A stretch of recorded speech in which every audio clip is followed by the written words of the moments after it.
people are, and I can prove it.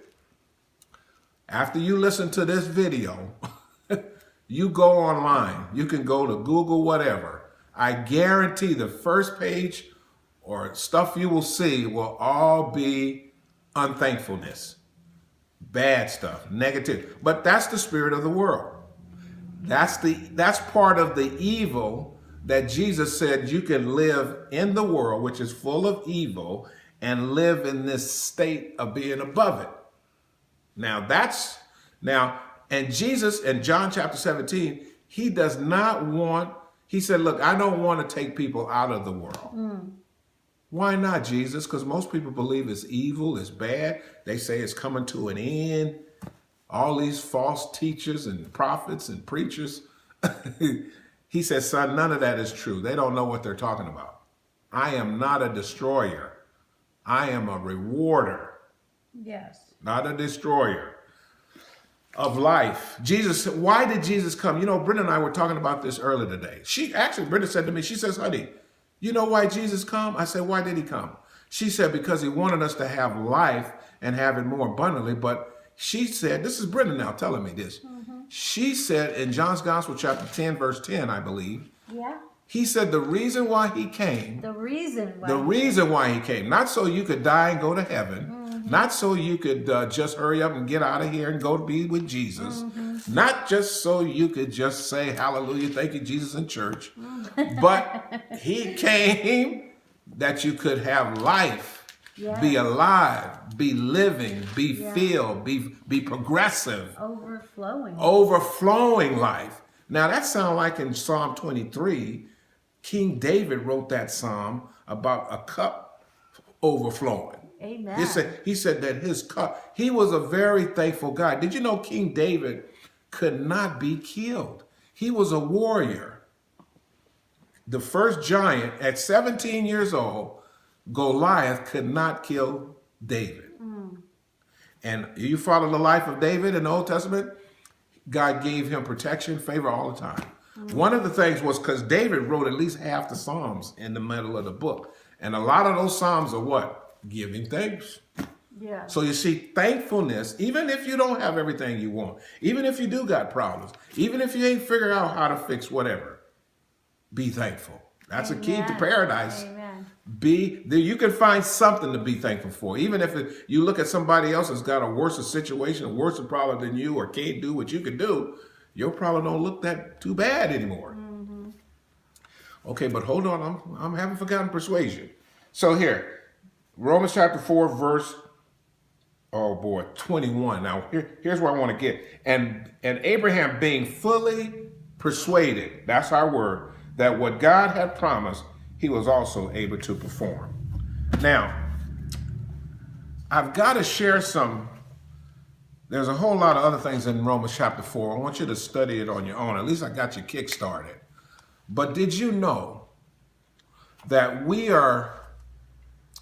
there are things that we can do to help us persuade our faith and influence our faith to keep it buoyant and powerful? Okay? And I'm going to give you some of those things. Now, but before I do, listen to this. Listen to this statement I'm about to. This is like a powerful, powerful nugget full of gold, treasures, and fortunes. Wow. Listen to this. Are you ready? Yes. Well, check back with me next time and I'll share it. I'm just teasing. Okay, now some of you I've been seeing the notices on the Facebook page. I really appreciate that, even though I don't really follow, but God told me to watch that there because there's people saying, hey, we like it. We want more. So that's really why I'm doing this. I really appreciate that. And so for those of you that like me, listen to this. This is for you. Value is a created perception perceived in the mind of the perceiver. Yes. Now, you have to go back and listen to there's a 4-part thing I did on perception. The power of perception is very powerful. But did you know you could actually create the value in the mind of somebody else? Now, what we call advertising, marketing, what do you think that is? Now, the marketers are powerful influencer. Now, persuasion is the power of influence. Okay? Now, there's this law that I discovered, and I'm going to give it to you. It's called the law of elevation. Elevation. Jesus used it all the time. Now, I've been asking the Lord for a long time. I said, Lord, this stuff that I live every day, you're asking me to actually encapsulate it now and put it into like a package. That's what a principle is. It's like a gift that's covered up, and then when you open up the gift and the package, you get what's inside. So a principle is this: when you got the gift, when you understand a principle and then you begin to apply it, you receive from it. Yes. Are you with me? Okay, so the law is a gift of elevation. So here's what happens. Amen. There are degrees and levels that we associate value persuasion in. Depending on the moment, determines the value of persuasion of importance. The importance is determined by how great of attention within our minds we attribute to it. Now, that's on recording, but I'm going to give you an example of what I'm talking about. Everybody can relate to this. The North Korean leader, what's his name? Kim Jong-un. Oh, mm-hmm. He started launching these nuclear rockets towards the United States.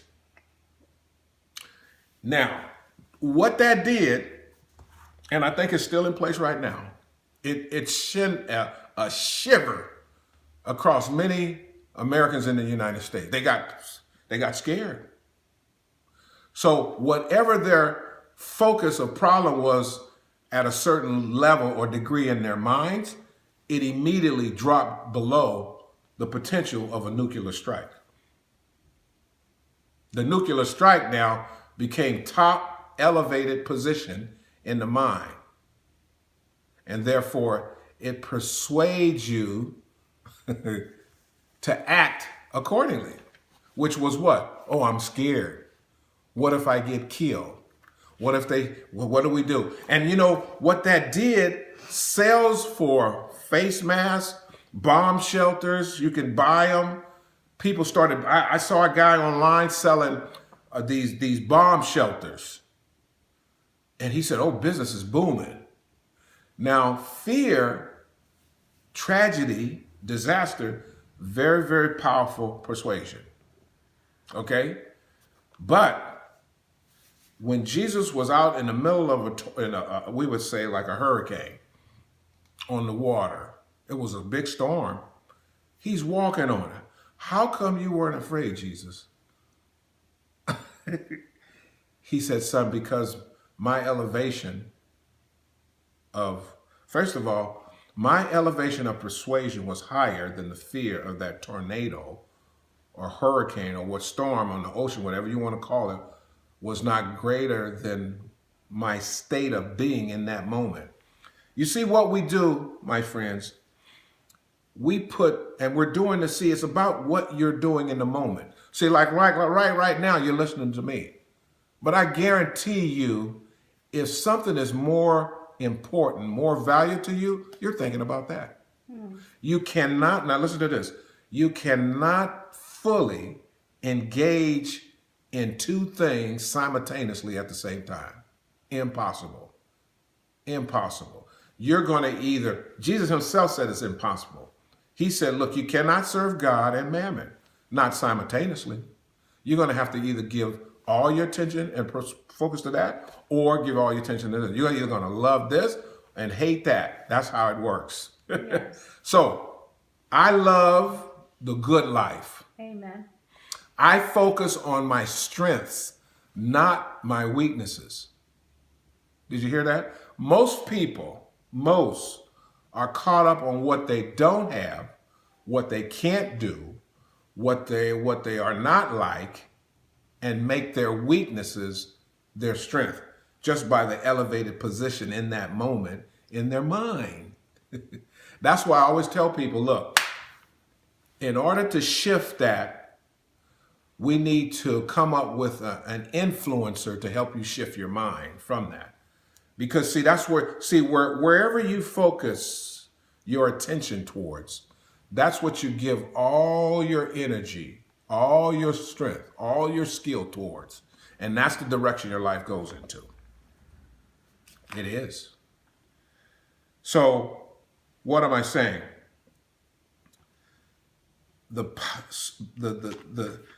You can change this if you are willing to change you.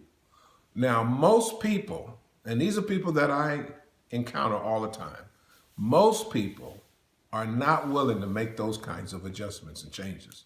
Most aren't. Most aren't. Jesus put it this way, because they asked him one time, they said, Lord, how many will enter into life?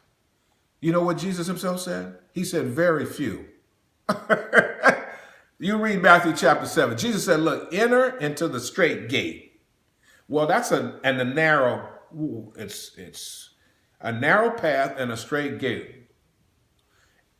It's with difficulty that we do these things. Why? Well, because the world, the influence of the world is so great. Who we grew up with, what family you were born in, what you do, who you're around, they impact your world. And that's usually where you go to. Who you hang around with, who you listen to, who you follow, that's what you become. I want to follow Jesus. Amen. In the book, in his books. Not preachers, not churches, not apostle so-and-so, not this one, not that one, not even me. Follow Jesus. Jesus told me, Kerwin, come follow me. Kerwin, come follow me. And Jesus renewed that in my heart just recently. He said, yeah, you can read your book, son, that's fine, but listen, I am the way. Amen. My way is greater, higher, more powerful, more successful, richer, wealthier, plentiful, abundant than anything else you could read, find anywhere. You just got to learn how to extract it from the book. So he says, look, I want you to tell the people step by step. How do you get strong in faith? Well, what you do is in your brain and mind, you tell yourself, not somebody, stop preaching to somebody else what they ought to do, who they should see, what they need to do. Brenda and I, went on this beautiful walk today. And you know what my lovely Brenda says to me? She says, Kerwin, self-preservation. Self-preservation? Yeah. We need to take better and more care of who? Me. And I said, you know what? When you can really tend to yourself properly, let's work on what's not with Kerwin. Where does Kerwin want to go? How about let's work on Kerwin being a better husband, father, businessman, being a better man? What does that take?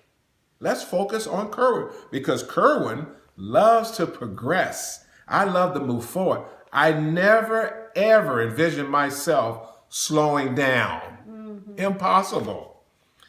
I don't think in terms of retirement, like the way most people. See, most people look at retirement as a goal to achieve so they can just quit doing work. They think if they just quit working, quit engaging in things, quit getting involved in doing productive activity, I've arrived. You know what will happen? Most of those people, they're dead within 3 or 4 or 5 years of retirement. They got double all kinds of physical, mental, psychological, financial, relational problems. And the government, actually, they save billions of dollars when you die early because they no longer have to pay out Social Security, Medicare, everything. Yeah, they do not care that much about you and I. So self-preservation means what? How much do you really care and love and like you?